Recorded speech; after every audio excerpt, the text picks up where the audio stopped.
Hey, AOC, Bernie Sanders, where are you guys right now? Because all I'm hearing is crickets. So, guys, I know y'all already heard the news by now that the people of Cuba have gotten real sick and tired of the communist dictatorship in Cuba's leadership. Thousands of people up in Cuba, your average people in Cuba, have said, you know what? Enough of this. We about to fight back against this authoritarian dictatorship. We about to fight back. So, and because of unsafe living conditions, bad health care, apparently the Cuban people are running on a real food shortage right now, and nobody's doing a thing about it. And they just had enough of it. They said, you know what, we're gonna fight back. We're gonna get our freedom. You guys are not gonna keep on screwing us over.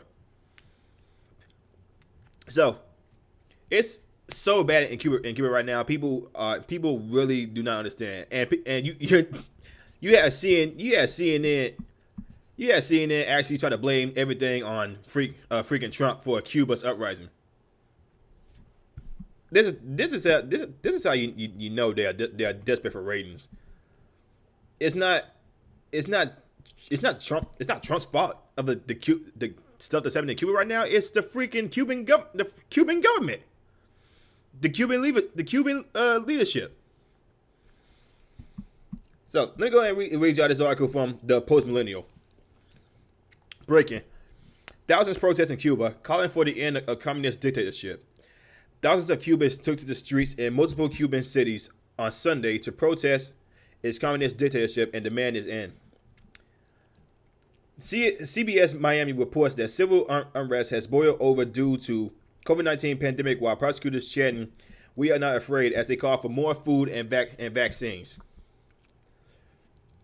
"We are not going to hand over the sovereignty or the independence of the people," said Cuban President Miguel Diaz-Canel in an address to the citizens. "There are many revolutionaries in this country who are willing to give our lives, we are willing to do anything, and we will be in the streets fighting." So, okay, just right there alone,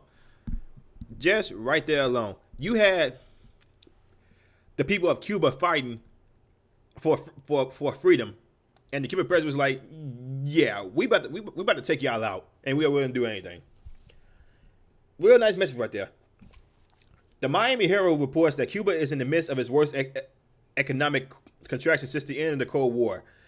They attribute chronic inefficiencies and paralyzing bureaucracies, decimated essential food and agricultural sectors. Rising inflation has also led to long lines for food. Sanctions from the Trump administration reduced Cuba's access to foreign investment and remittances that exacerbated fiscal realities exposed further by COVID-19. Quote: "We never seen anything like this before." Republican Representative Maria Evera Salazar wrote on Twitter, "The Cuban people are determined to be free. Tens of thousands of people are protesting at this very moment. The regime is shutting off the internet on the island." She continued, "The Castro dictatorship doesn't want the world to see what's happening." Republican Senator and Cuban American Marco Rubio also took to Twitter, writing, "Frustration with the dictatorship, incompetence, greed, and repression is mounting rapidly." Rubio then shared a video on Twitter of communist repression squad getting into a truck, presumably heading toward the demonstration to break them up. He also denounced corporate media outlets for largely ignoring the ongoing protests, which is true. And when they did notice it, they went to just blame Trump first. Okay, here's an article from Becker News. A New York University professor who is a scholar of Cuban history appeared on CNN to give a narrative about why the Cuban people are rising up against his oppressive government. It didn't take long for the Biden administration itself to dispute her dishonest pro-socialist narrative. Yeah, so she's pro-socialist. And again, where is Bernie Sanders and AOC in this whole debacle? Like I said, they were quiet. I have not seen a tweet. I have not seen a post. I have not even heard a comment from them. That's good. That's good. Pink lemonade. Quote, now there are a lot of Americans who will watch this and will think this came out of nowhere. And I'm just get your important perspective on this. How much do you think has to do with the pandemic and the impact that the virus has had? The pandemic has had. Kate Baldwin, I don't know how I pronounce her freaking last name, asked, quote, there's a question that the pandemic has made everything much worse. I think the combination of the pandemic and the tightening of the embargo under Trump has made, an always difficult economic situation in Cuba much worse. People have lost access to remittances from the family because of new American restrictions. The pandemic has meant that travel has been cut off, so people can't get visits from family and friends. Bringing supplies and goods and the tourist sector has dried up. So people who have started small businesses catering to tourists who have lost their businesses, she continued. So there is no question that the pandemic has exacerbated problems that were already there. She went on to say, Cuba suffered greatly when the Soviet Union collapsed, and that initiated a period in Cuba called a special period in which there were some protests, somewhat similar to this. But again, those were smaller, mostly in Havana. You didn't have social media to amplify them and to encourage people across other parts of the island. She continued, but in many ways, the country never recovered from that. And now in 2021, it's a very difficult world from 1994. Duh. People are that much more tired of frustration. Firstly, the argument. Here's what I guess this is what the Becker News said on his article. Firstly, the argument that the Soviet Union providing aid to the Cuban people to keep it out of economic crisis is a lie. Thousands of Cuban refugees fled from the communist island due in no small part in poverty and economic repression. The professor's narrative is also one that is being amplified throughout the American media. It happens to be shared by the Democratic Socialists of America's International Committee. DSA stands for the Cuban people and the revolution in the moment of unrest, in the blockade. The Biden administration itself has refuted the dishonest argument. Secretary of State Tony Blinken issued a statement on Monday putting this argument to bed. Quote, I think it would be a grievous mistake for the Cuban regime to interpret what is happening in dozens of towns and cities across the island as the result or product of anything the United States has done, Blinken said. It would be a grievous mistake because it would show that they simply are not hearing the voices and will of the Cuban people. People deeply, deeply, deeply tired of the repression that has gone on for far too long. Tired of the mismanagement of the Cuban economy, tired of the lack of adequate food and, of course, an adequate response to the COVID pandemic. This is what we are hearing and seeing in Cuba, and that is a reflection of the Cuban people, not of the United States or any other outside actor, end quote. Blinken's statement, which helpfully corrects the record against false accusations that the Cuban economy is the fault and responsibility of the United States, omits two words, socialism and communism. We stand with the Cuban people as they bravely assert their fundamental and universal rights, and as they are all call for freedom and relief from the tragic grip of the pandemic and from the decades of oppression and economic suffering, Biden's Twitter statement on Monday said. But White House press secretary admitted in the press conference it was not even personally issued by Biden. So, okay, I'm not even going to read anything Jennifer Sarkis says because she is just a disingenuous idiot. Okay, so again, the oppression is bad, and again, you had CNN actually say it's all Trump's fault. Again, blaming Trump when this had nothing to do with Trump. This had nothing to do with Trump. So if it's not Trump's fault, then how come you guys are now blaming the Cuban government? See, here's the thing: you had these leftists so quick to blame Donald Trump for the problems in Cuba, but it's actually the Cuban government that's doing the problems.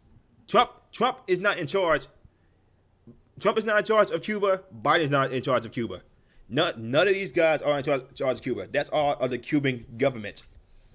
But again, You have people like Bernie Sanders and AOC talk about, oh, it's socialism and communism is great for the people. It actually works. But when people actually look at what Cuba looks like right now, they don't actually look at how Cuba looks. They just get all these false pictures from Hollywood and all that stuff, but they don't actually see how bad it is in Cuba right now. Like like I'm pretty sure the people of Cuba are good. I know for a fact the people of Cuba are good. It's just the Cuban government is out of control right now. They have too much power. So okay, and here's another article from Front Page Mag Archive. Cuba's healthcare horror. The mainstream media can no longer cover up Castro's atrocious record. Quote, my nation is hardly perfect in human rights. A very large number of our citizens are incarcerated in prison, and there is a little doubt that the death penalty is imposed most harshly on those who are poor, black, or mentally ill. For more than a quarter century, we have struggled unsuccessfully to guarantee the basic right of universal health care for our people. But Cuba has superb systems of health care and universal education. Thus did Jimmy Carter in a May 2002 speech at the University of Havana that was broadcasted throughout Cuba, prostrate himself before a regime that has jailed and tortured political prisoners at a higher rate than Stalin and murdered in absolute numbers. More political prisoners in his first 3 years in power out of a population of 6.4 million than Hitler murdered in his first 6 years out of a population of 70 million. Not to mention that President Carter's host, Fidel Castro, insulted his nation as a vulture preying on humanity and came within a hair of nuking it. Carter is not the only one to trumpet the supposed glories of Cuban healthcare. Let's consider the following quotes. Healthcare in Cuba was the privileged few. Was once for the privileged few. Today, it is available to every Cuban and it is free. Health and education are the revolution's great success stories. Peter Jennings, World News Tonight, April 3rd, 1989. Castro has brought great healthcare to this country. ABC's Barbara Walters, October 11, 2002. Even today, Cuba has one of the lowest infant mortality rates in the world. Katie Couric. Frankly, 1992. Frankly, to be a poor child in Cuba may in many instances be better than being a poor child in Miami. And I'm not going to condemn that lifestyle so gratuitously. Newsweek's Eleanor Cliff on April 8, 2000. Contrary to the above, news analysts and human rights spokesperson Cubans have a strategically different story to tell. And even more unlikely for Castro and his MSN auxiliaries, the internet has pulled a stunning and to them infuriating end run around his traditional MSN defenses. Mainstream media.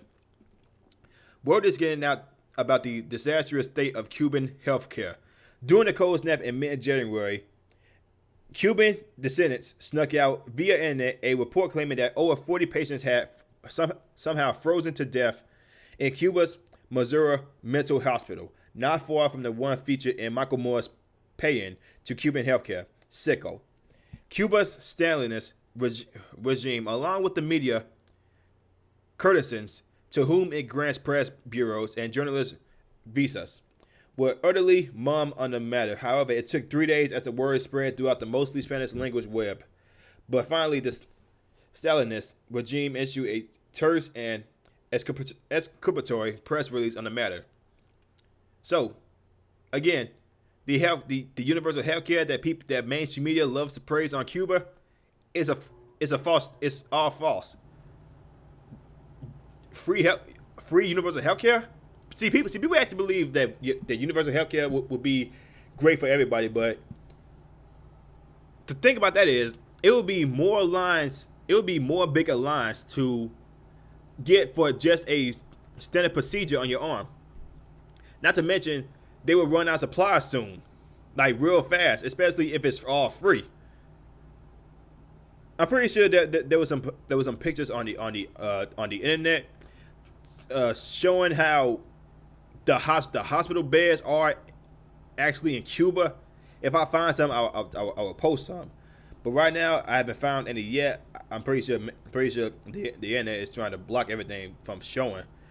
But yeah, it's pretty bad in Cuba right now, and people will actually tell you that it's not bad. It's pretty bad, especially when you had the people protesting against the Cuban government. So again, people say Cuba is this great place. The government is a great place. It's only a great place if you have money. It's only a great place if you have money. If you don't have money in Cuba or pretty much anywhere, then you're screwed. And free universal healthcare? Nah, it's all false. It's all a lie. There's no such thing as free healthcare without any consequences. As a matter of fact, it's not nothing called free in this world without having any type of consequences. But let me know what y'all think in the comment section below. Do you guys like I'm saying, like I'm subscribed? Are you guys with the Cuban the people fighting against the socialist communist Cuban government, or do you guys say like the people should just shut up and just listen to the government? You guys let me know what the comment section below. And again, I have not heard anything from Bernie Sanders or AOC about this whole statement. They so quiet about this. They hella quiet. But let me know what you guys think in the comment section below. If you guys know what I'm saying, like and subscribe, share this video. I will see y'all in the next one. I'm out.